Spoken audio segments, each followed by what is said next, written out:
Silchar railway station থেকে বাজেয়াপ্ত করা হয়েছে নিষিদ্ধ নেশাজাত হেরোইন, সেই সাথে আটক করা হয়েছে 2 ড্রাগস পাচারকারী যুবককেও।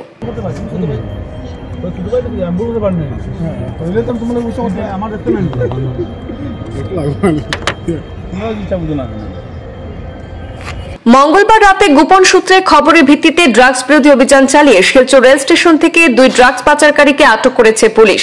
ধৃতদের কাছ থেকে তল্লাশি চালিয়ে 3টি সাবানের বাক্সে মোট 38 গ্রাম হেরোইন বাজেয়াপ্ত করা হয়েছে। আটক 2 ড্রাগস পাচারকারী রকিবুল ইসলাম এবং জাহাঙ্গীর আলম বলে জানা গিয়েছে। পুলিশ তাদেরকে আটক করে জোর জিজ্ঞাসাবাদ চালিয়ে যাচ্ছে।